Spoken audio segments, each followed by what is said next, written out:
A experiência que me traz aqui está ligada ao movimento Voto Consciente Jundiaí, né, como já foi apresentado. E eu sou voluntária do voto há quase 4 anos, né? Só que antes mesmo de falar da experiência do voto consciente, enfim, eu quero trazer algumas reflexões mesmo e algumas inspirações para a gente poder trocar aqui e pensar, né? Acho que o TEDx é um espaço para isso mesmo, para a gente trocar, para a gente se inspirar mutuamente, né? É uma experiência de participação social transformadora, então eu vou falar disso, eu vou falar basicamente de política, né? E vou tentar fazer isso não ser uma coisa chata, nenhum tabu. Então, pessoal, para começar, na descrição da minha atividade eu tinha colocado isso, né? Que fazer política é um fazer coletivo e é um fazer compartilhado, né? E o que isso quer dizer? Quer dizer que a gente faz junto, está na interação com os outros, a gente faz isso na interação com os outros e com o mundo, né? E eu não só, eu digo isso porque eu vivo isso, eu acredito nisso profundamente, mas eu vivo isso no meu cotidiano, eu vivo isso todos os dias com as pessoas que eu convivo, enfim, nesse nosso trabalho. Então, política, o que política tem a ver, basicamente? Política, basicamente, tem a ver com tomada de decisões, né? E é por isso que a gente fala que a gente faz política, está fazendo política o tempo todo. Porque o tempo todo a gente está interagindo, o tempo todo a gente está decidindo nas relações que a gente compõe, nos espaços que a gente circula, nas relações que a gente tem. Enfim, a gente está negociando, decidindo, agindo o tempo todo. Então, a política é até um momento propício para falar disso e relembrar. Ela não acontece só de 2 em 2 anos, né? Nós temos eleições de 2 em 2 anos, né? A política ela acontece o tempo todo, todos os anos, em todos esses momentos, né? E a política da outra palavra, um outro conceito que a gente normalmente associa à política, que a gente encontra relacionado a ela, é poder, né? Então, por que eu estou falando disso? Porque, realmente, para fazer política gera transformações no mundo. A gente age no mundo, ela está diretamente associada a isso, à ação do mundo, né? E transformar o mundo é algo muito sério, né? É algo muito sério. Então, a gente precisa mobilizar uma grande quantidade de força, realmente. E o poder é essa força, é uma força muito, muito grande e que a gente precisa ter muita responsabilidade para lidar com ela, né? Porque gerar transformações na vida, né, impacta a todos nós, né? É algo muito sério. Só que eu vou recuperar um pouco da minha história para dizer o quanto eu não tinha noção disso há 4 anos atrás, quando eu fui votar pela primeira vez, né? Então, em 2010, quando eu tirei meu título e eu fui votar pela primeira vez, eu não tinha ideia do peso dessas noções de responsabilidade e desse poder que eu tinha na mão e que eu ia acabar... Eu estava começando só, era a minha primeira eleição, e eu ia acabar tendo que fazer isso para o resto da vida. Então, imagina, eu fiquei muito assustada. E eu falei, nossa, o que eu faço agora? Eu não me sinto preparada. Eu não sei onde achar informações, eu não sei como qualificar o meu voto, eu não sei como... Onde que eu vou buscar essas informações, né? Porque para votar, para trabalhar com participação social, eu preciso consciência e conhecimento, né? Então, eu acho que aí a gente pode já colocar 2 questões. Que tem 2 pontos sobre isso, né? Um lado seria o quanto o cidadão, a gente, se mobiliza e busca informações sobre política, para a gente fazer política com qualidade, né? E um outro lado seria como essas informações sobre política, né, e esse conhecimento ele está disponibilizado pelos atores políticos para a gente, né? Porque essa conexão ela não é óbvia e ela nem sempre acontece, né? Então, às vezes, as informações estão escondidas, a gente não sabe onde procurar direito, quais são as ferramentas. Então, acho que uma das principais tarefas que a gente tem os cidadãos e o poder público, enfim, esses 2 lados, é um desafio trabalhar para a gente construir mecanismos, ferramentas, instrumentos, para que a gente consiga fazer, de fato, esse link, para a gente fazer política com qualidade, né? E fazer política todo dia, né? O tempo todo, todo ano, né? Não só de 2 em 2 anos. E é um pouco aí que a minha história começa a se conectar com a história do voto consciente de Jundiaí, né? Porque, como eu estava exatamente nesse momento, quando eu conheci esse instrumento, quando eu conheci a ficha pública, em 2010. Foi o meu primeiro contato com o voto. E o que esse material faz? Ele é um material produzido pelo grupo, e ele apresentava, ele ainda hoje apresenta, depois eu vou mostrar as outras edições, ele apresenta o perfil dos candidatos a deputado estadual e federal da região, né? Então, no ano de 2010, tinham 16 candidatos, né? E quando eu achei isso, eu falei, nossa, isso é demais. Eu fiquei realmente encantada, porque ali eu achei recursos, eu vi informações, eu vi o perfil dos candidatos, tinham perguntas para os candidatos, eles respondiam até questões polêmicas, enfim. E eu me senti um pouco mais segura para poder escolher o meu voto naquele ano, a partir do momento que eu conheci esse material, e eu falei, nossa, eu quero participar disso. Eu preciso participar disso, eu preciso me informar mais, porque eu vou ter que fazer isso para o resto da vida, então como que eu faço? Né? Eu queria saber mais, eu fiquei com essa vontade de saber, conhecer o grupo melhor, conhecer mais. Né? E foi nesse momento que uma amiga minha me apresentou a ficha, né, como que eu conheci.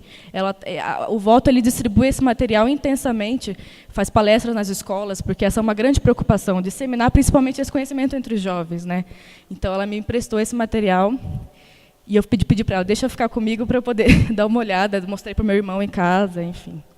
E aí vem uma grande questão para mim, que eu acho que é uma das principais questões sobre política, que eu acho que é a coisa mais importante da gente falar, né, para essa ideia de fazer política, que é a ideia da atuação organizada, da organização, das pessoas estarem organizadas em relação às suas demandas. Né? Porque acho que é comum, uma das coisas que a gente sempre fala, virou um senso comum político, isso de que mas nada muda, mas todo ano é igual, as eleições é tudo a mesma coisa, os candidatos são todos iguais, como que eu faço para mudar alguma coisa? É muito difícil, eu não sei por começar. Acho que todo mundo aqui já ouviu alguma coisa do tipo, ou até mesmo falou alguma coisa do tipo. Né? Só que, peraí, eu paro um pouco e penso, poxa, eu vejo muito mais, às vezes, as pessoas reclamando do que elas se organizando em relação às suas demandas. Acho que esse é um ponto para a gente parar para refletir. Né? Se a gente tem muitas questões, se realmente o nosso sistema político ele é realmente muito complicado, o que a gente faz? Né? Eu vejo mais, claro, as pessoas tentam, sim, não é que as pessoas não tentam, não se organizam, mas é que, às vezes, realmente, a coisa é tão complicada, é complexa, que a gente não sabe como agir, né, realmente. Mas é que isso não é um bicho de 7 cabeças. Né?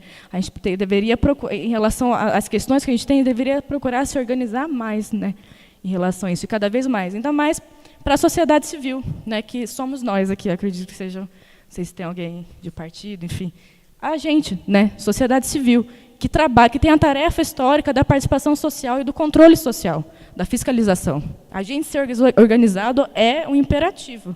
A gente tem que procurar sempre cada vez mais isso. Né? Então, daí, em 2011, aqui mais um pouco da ficha de 2010, né? E em 2011, eu fui procurar esse grupo Voto Consciente, e eu comecei a efetivamente participar. E, logo que eu entrei, eles estavam lançando a primeira edição desse concurso, Cidadônos. Cidadônos é um concurso de ideias que o pessoal do Voto Consciente de Jundiaí lançou para a cidade, e ele tem a seguinte chamada, né? Aqui você decide o que você quer para Jundiaí. Né? Então, conforme eu fui conhecendo, o que eu fui entendendo desse concurso? Esse concurso ele tinha a ideia de captar as propostas, as ideias, os sonhos, eu vou falar um pouco mais disso depois, dos cidadãos de Jundiaí para a cidade, para eles dizerem o que eles queriam para a cidade, e não o contrário. Porque é isso que a gente vê, é o contrário, geralmente. Né? Um político ele vai e ele te fala o que ele vai fazer para a cidade, quais são as propostas dele, do partido, enfim. Mas e os cidadãos? Onde que eles dizem o que eles querem? Né? Então, é por isso essa chamada ela faz muito sentido. E ela começou a fazer muito sentido para mim a partir de então. Ainda mais porque o concurso ele trazia também a seguinte questão. Né? Qual é o seu sonho para Jundiaí? E ainda mais, eles colocavam ainda uma outra questão para sensibilizar o pessoal. Pode um sonho construir uma cidade? Né? E aí eu compartilho com vocês que, quando eu ouvi essas questões, eu senti um pouco de estranhamento. Por que esse estranhamento? Porque não é comum que as pessoas te perguntem qual o seu sonho para a sua cidade. É comum que elas perguntem qual o seu sonho para a sua vida, para você, o que você quer para a sua vida, qual que é o seu maior desejo, enfim, e como você vai concretizar ele. Mas não é, pelo menos para mim, não era muito comum, eu nunca tinha escutado essa pergunta. Então, eu fiquei me indagando, e aquilo foi começando a fazer sentido para mim, porque eu comecei a pensar que, realmente, algo tão íntimo e mesmo profundo como um sonho, ele pode, sim, ser construído a nível de uma cidade, a nível de uma dimensão compartilhada, que é a cidade, né? Então, o Cidadãos hoje ele está na sua 4ª edição já, ele já acontece desde 2011, né? Aqui é a premiação em 2011. Mais de 4.000 jundiaienses participaram do concurso, que foi feito através de uma plataforma de web cidadania chamada Cidade Democrática, né, que é uma plataforma para pensar inovações a nível social, político, mas a partir da inteligência coletiva, né? Então, mais de 600 propostas surgiram, né, dos cidadãos, e a partir disso foram elencadas 12 questões vencedoras, e elas passaram a compor essa agenda cidadã, que é um documento que depois foi apresentado por poder público para perguntar, justamente, inverter um pouco essa lógica da política e das eleições. Agora, as propostas dos cidadãos eram apresentadas para que os políticos dissessem, o poder público dissesse como eles iam se comprometer com essas ideias, e não o contrário. E aí, a partir disso, a sociedade civil permanecia fiscalizando, né, e averiguando qual o andamento dessas ideias, como que elas estavam funcionando. E aí, em 2012, a gente participou, já foi falado aqui, né, do crowdfunding, financiamento coletivo. Em 2012, nós tivemos o nosso primeiro financiamento coletivo para fazer esse material ficha pública de novo, né, o de 2012 agora. A gente conseguiu bater a meta, conseguimos publicar mais de 20 mil exemplares, distribuir em escolas, enfim. E aqui está um pouco disso, né? E aí a gente acabou criando uma versão para cidadãos e cidadãos eleições, né? Para trabalhar em todos os anos, não só em ano que tem eleição, mas em ano que tem e ano que não tem também, né? E uma das coisas mais importantes que eu retive dessas experiências foi a importância da cidade, a importância estratégica da cidade como espaço e como tempo mais imediato, nos primeiros espaços mais importantes que nós temos na nossa dimensão social, política, cultural, econômica. A cidade é essa dimensão mais imediata, e esse concurso me despertou para isso, da ideia de que a gente tem que realmente ter um certo carinho, um certo cuidado, uma atenção, delicadeza mesmo, para pensar o que a gente quer e correr atrás dessas ideias para concretizar na nossa cidade, né? Porque em níveis mais complexos, como é que funciona? A cidade ela é um ponto de articulação em que a concretização e a gestão de políticas públicas muito importantes elas vão ser feitas, né? Então a gente tem que realmente passar a pensar a nossa cidade, os nossos espaços, né, os nossos territórios. E o Cidadãos ele me trouxe um pouco isso. Aí aqui, né, a agenda de 2012, a gente conseguiu mais de 25 mil reais em 2012 para financiar o projeto, mais de 240, acho que foram 241 exatamente apoiadores, né, do projeto. E aí a gente publicou a ficha pública de 2012, que é esse material. Aqui. E aí, em 2013, de novo, um outro concurso, a gente vai intercalando, né, em 2013, de novo, um outro concurso de ideias, para a cidade, para elencar mais propostas, né? E sempre fazendo oficinas e debates em entidades, associação de moradores, escolas, para divulgar a ideia e o material, para mobilizar a sociedade mesmo de Jundiaí. E aqui a premiação também, em 2013, e aqui em 2014, desculpa, né? Em que eu volto, em que eu me encontro de novo na tarefa da mesma eleição para dos mesmos cargos que 2010, né?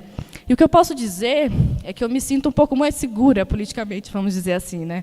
Para tomar essa decisão de novo esse ano, né? Ao longo desses quase 4 anos, né, eu pude participar de várias atividades em que eu fui amadurecendo bastante, mas são atividades que todos nós podemos fazer enquanto cidadãos. São tarefas simples, né? Mas justamente organizados a gente consegue fazer, porque nunca perdendo isso de vista, que a política é um fazer coletivo compartilhado, né? Então, só o projeto desse ano concretizado. Essa foi a ficha pública desse ano. E a gente trabalha também com outros tipos de avaliação e instrumentos de fiscalização, né, como a gente faz essa publicação da nossa avaliação do grau de transparência da Câmara Municipal de Jundiaí. E aí só para finalizar, eu gostaria então de deixar essa reflexão, essa inspiração para vocês, né, E aí eu dou a bola para vocês de volta, né? Qual que é o sonho de vocês para a cidade onde vocês moram, né? Acho que é para a gente pensar isso. Obrigada.